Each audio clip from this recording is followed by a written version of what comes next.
India جو ہے، India کو راہداری دینے کے بارے میں فیصلہ ہو گیا ہے اور کل یہ ایگریمنٹ میں سائن ہو جائیں گے۔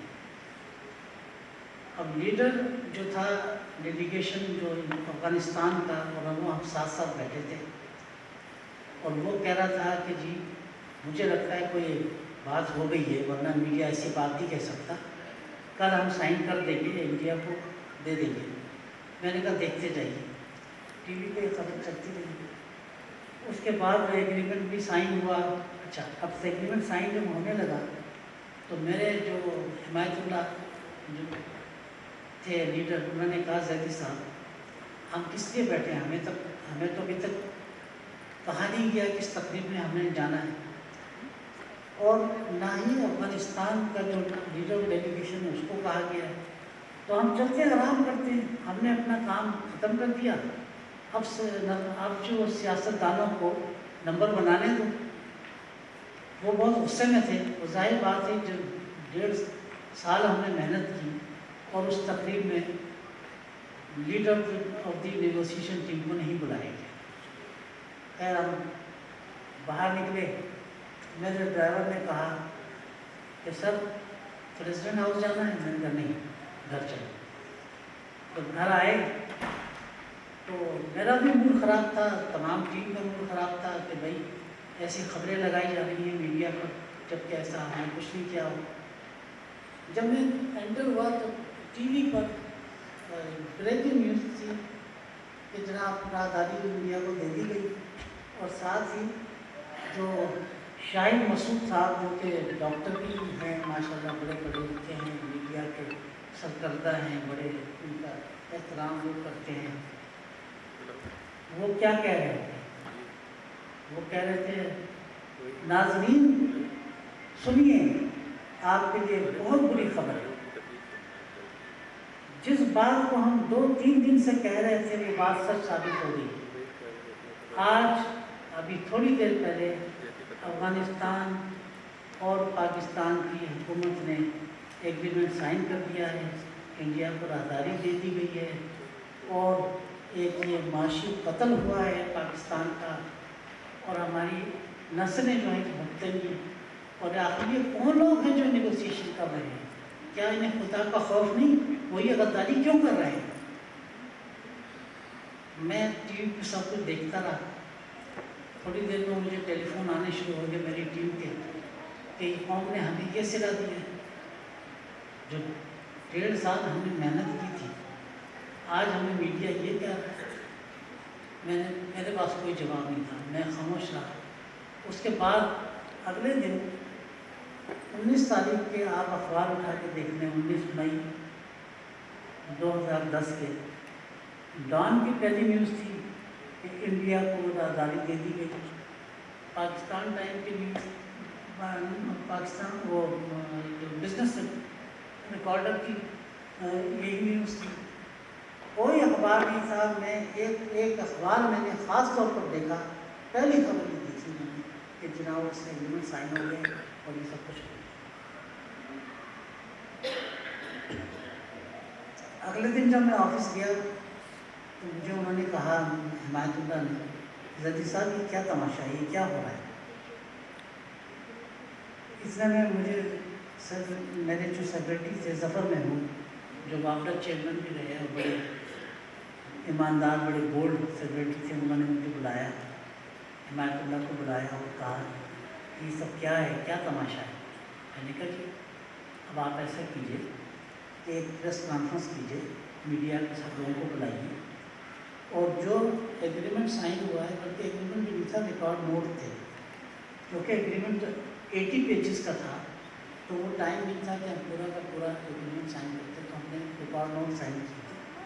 تو ہم نے کہا اس کی کاپی جو ہے میڈیا کو ڈسٹریبیوٹ کر دیجیے، تو اس کے بعد پھر یہ شرمندہ ہوں گے، پھر لکھیں گے کہ ہاں ہم سے غلطی ہوئی، معذرت کریں گے، اور پھر پاکستان کی نیگوشیٹنگ ٹیم کی تعریف کریں گے، منسٹری آف کامرس کی تعریف کریں گے کہ انہوں نے بہت بڑا ایک کارنامہ انجام دیا۔ ظفر محمود نے کہا کہ بالکل ٹھیک ہے، پریس کانفرنس ہوئی، اس میں میڈیا کے تمام چینل تھے، کوئی چینل ایسا نہیں تھا جو موجود نہیں ہے، اور اس میں ہم نے ویسے ڈسٹریبیوٹ کیا گیا، ان کو بتایا گیا کہ صاحب یہ آپ غلط خبر دے رہے ہیں، آپ کو کس نے یہ کہا ہے، یہ ریکارڈ نہ ہوتے جو سائن ہوئے ہیں اس پہ، جو امین فہیم مخدوم کے سائن ہیں، اور ان کی طرف سے ان کا جو منسٹر تھا احادی، وہ منسٹر فار کامرس تھا، اس نے سائن کیے ہیں۔ تو یہ آپ یہ دیکھ لیجیے، اور یہ آپ نے یہ خبر جو تھی غلط تھی۔ ہم بڑے خوش ہیں، اگلے دن اخبار اٹھا کے چھان مارے، چند اخباروں میں بالکل چھوٹی سی خبر دی تھی کہ منسٹری آف کامرس نے ایک پریس کانفرنس کی، اس میں ہمیں بلایا، اور اس میں ان کا کہنا یہ ہے کہ ہم نے انڈیا کو آزادی نہیں دی، یعنی وہ ہمارا کہنا ہے، وہ ایگریمنٹ جو ہم نے کاپیاں ڈسٹریبیوٹ کی تھی، وہ جو سائن تھے شاید اس پہ بھی انہیں یقین نہیں تھا۔ تو اس کے بعد ظفر محمود نے کہا کہ زیدی صاحب یہ کیا کریں ہم؟ میں نے کہا سر بات یہ ہے کہ جو نیگیٹو نیوز ہوتی ہے وہ میڈیا پہ آتی ہے، تو میڈیا کی پذیرائی ہوتی ہے، وہ میڈیا وہ چینل جو ہے اپنا نمبر بناتا ہے کہ صاحب یہ نیگیٹو نیوز ہم نے پہلے دی تھی، یہ پازیٹیو نیوز تو ان کو کوئی اہمیت نہیں رکھتی۔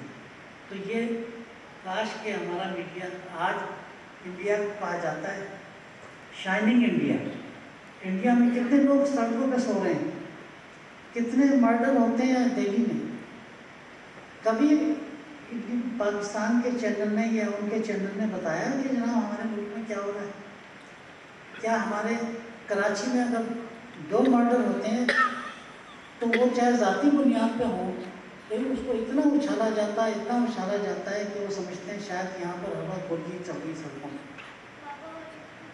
اور ایک ٹائم زیادہ ہو رہا ہے، میں خود کوشش کر کے اس کو وائنڈ اپ کرنے کی کوشش کرتا ہوں۔ اس سے کچھ لوگوں نے کوشچن کیا تھا کہ یہ ملک میں کیا ہو رہا ہے، آپ بتائیں کہ آپ کے کیا تاثرات ہیں کہ کیسے مسائل حل ہو سکتے ہیں۔ جو ملک میں جو کچھ ہو رہا ہے، جس طریقے سے حکومت چلائی جا رہی ہے، صرف ہمارا مسئلہ یہ ہے کہ ہم پیسے کی دوڑ ہے، ہم زیادہ سے زیادہ ہمیں پیسہ چاہیے اور راتوں رات ہم نے امیر ہونا ہے۔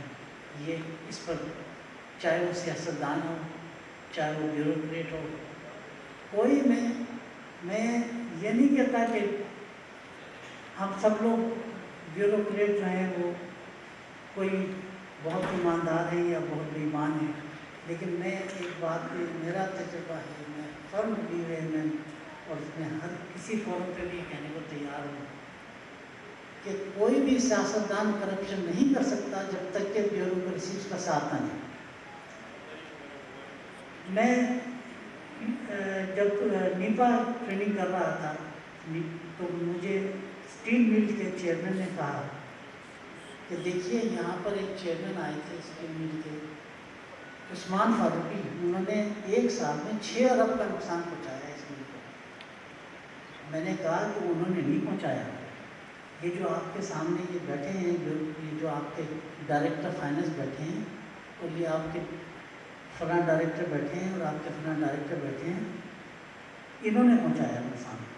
تو کہنے لگے آپ یہ کیسے کہہ رہے ہیں؟ میں نے کہا کوئی چیئرمین خود نوٹس نہیں بناتا، خود فائلیں موو نہیں کرتا، فائلیں یہیں سے موو ہوتی ہیں، یہی موو کرتے ہیں، اور وہ جو کچھ بھی ہوتا ہے چیئرمین کو راستہ یہی بیوروکریسی دکھاتی ہے کہ کہاں کرپشن ہوگی، وہ کیسے نہیں ہے۔ ہماری بیوروکریسی کو جب ٹھیک ہونا پڑے گا اور وہ ٹھیک ہو، لیکن وہ بیوروکریسی کیوں ٹھیک نہیں ہو سکی، اس کی ذمہ داری کس پہ آتی ہے؟ وہ اگر میں آپ کو ایک بات کہہ دوں، آپ یہ چیپٹر جو ہے کتاب میں 73 کے ایڈمنسٹریٹو ریفارم جو ہیں آپ پڑھ لیجیے، آپ کو ساری کہانی پتہ لگ جائے گی۔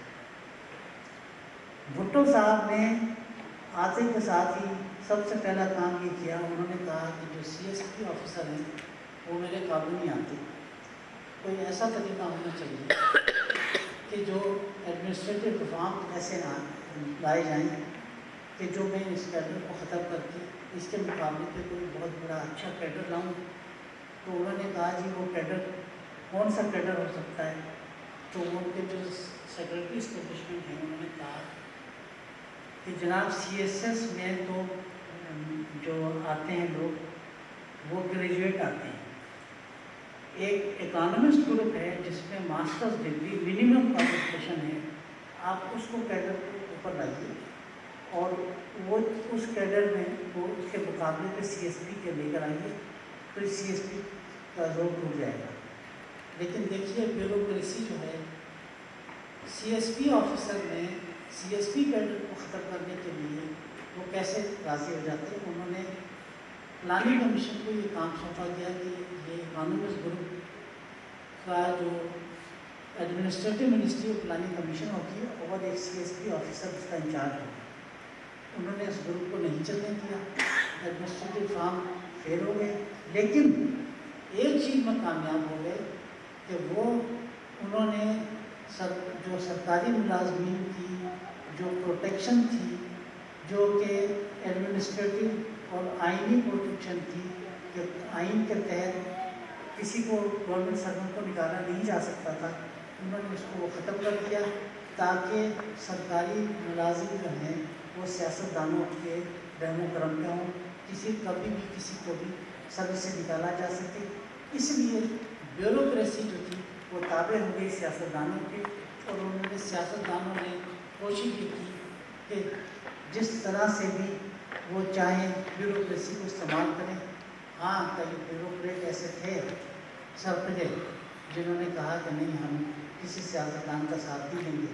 لیکن ایک آخری بات میں کہنے لگا ہوں کہ اگر آپ کو اللہ پہ یقین ہے اور آپ یہ سمجھتے ہیں کہ آپ کا اللہ کے ہاتھ میں ہے، اور اگر آپ کو یقین ہے کہ آپ کوئی حکومت، کوئی آپ چاہے وہ کتنا ہی بڑی ڈکٹیٹر ہو، یا چاہے وہ جنرلز کی ہو، چاہے وہ سیاستدانوں کی ہو، کوئی آپ سے رزق نہیں چھین سکتا، آپ کھڑے ہو جائیں اور آپ اس کو فیس کریں تو کوئی کرپشن اس ملک سے ختم ہو سکتی ہے۔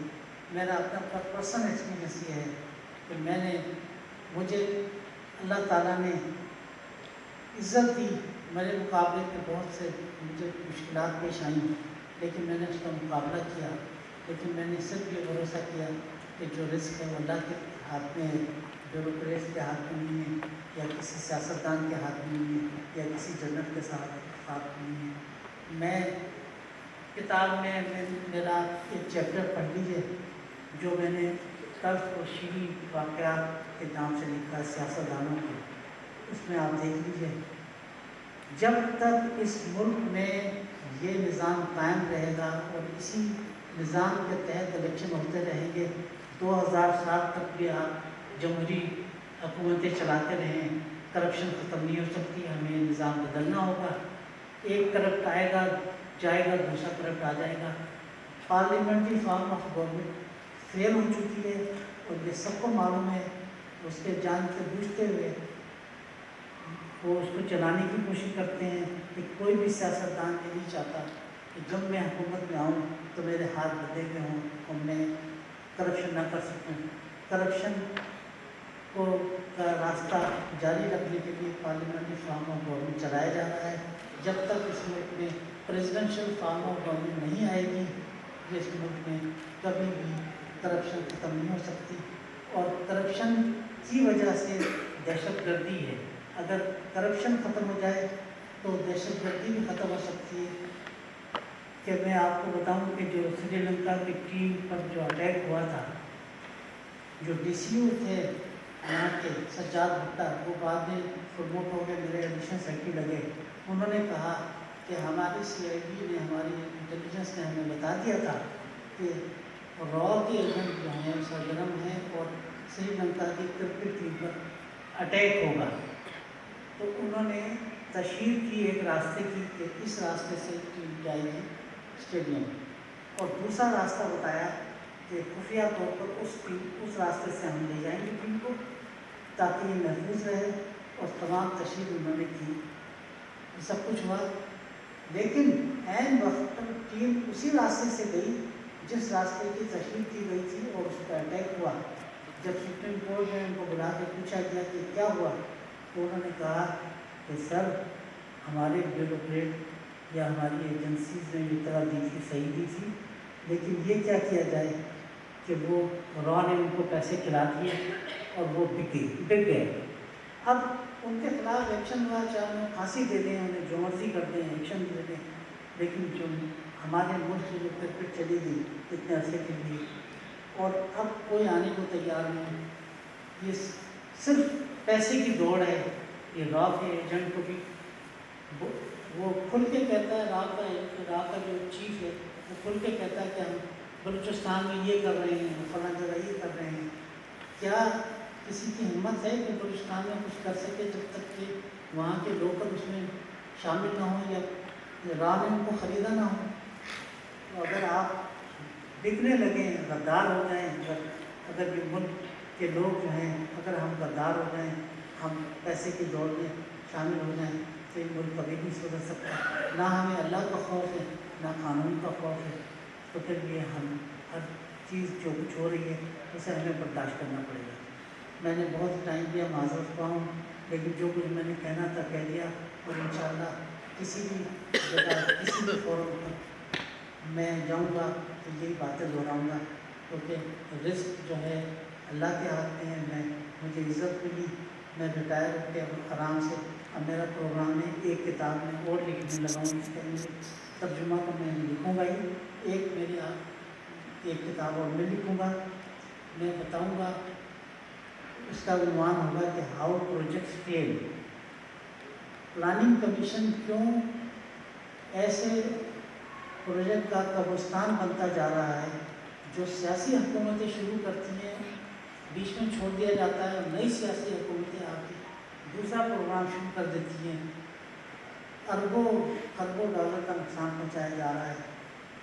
کیوں ایسا ہو رہا ہے؟ اس پر میں کتاب لکھتا ہوں. بہت بہت شکریہ.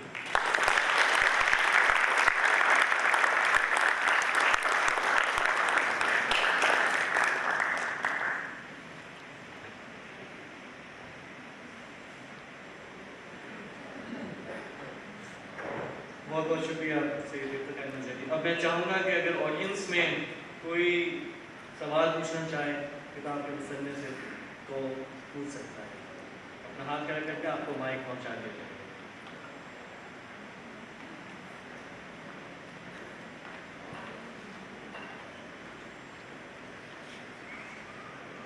گھبرائے نہ، زیادہ لمبا جواب نہیں ہوگا، کوشش کیجیے.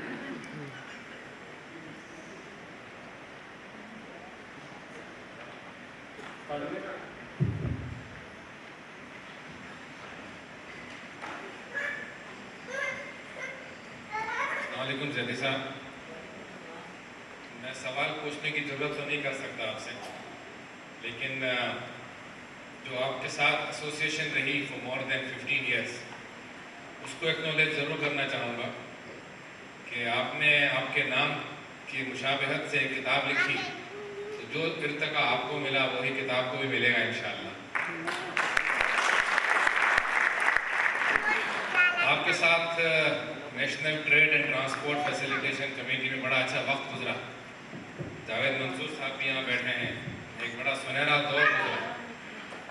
میں یہ کہہ سکتا ہوں جب سے آپ نے NDTFC کو خیر بات کہا، NDTFC نظر ہی نہیں آ رہی، اور جب سے جاوید منصور صاحب نے خیر بات کہا اس کو منسٹری آف کامرس ہی بھول گئی. تو جس طرح آپ نے اپنی ارتقاء میں کہانی ایک سرکاری ملازم کی بتائی ہے، میں تو نہیں پڑھا ہوں، آپ کے چیف گیسٹ نے جو زیادہ ہی پڑھ لیا تھا انہوں نے سمجھا بھی دیا ہے. تو جو انہوں نے سمجھایا وہ سمجھ میں آ گیا، آپ کے لطیفے بھی سمجھ میں آ گئے. تو میں سمجھتا ہوں اتنا ہی میرے لیے کافی ہے، اور میں آپ کو مبارکباد دیتا ہوں کہ آپ نے یہ قدم اٹھایا اور کراچی کو آپ نے عزت دی، اور اسلام آباد میں خیر آپ نے زندگی گزاری، کراچی میں آپ کی فیملی یہاں پر ہے. اور میں اپنی فیملی کا مبارکباد دیتا ہوں کہ انہوں نے آپ کو وقت دیا. اور یہ کتاب لکھنا آج کل ایک بہت بڑا جہاد ہے. I wish you all the best. Thank you.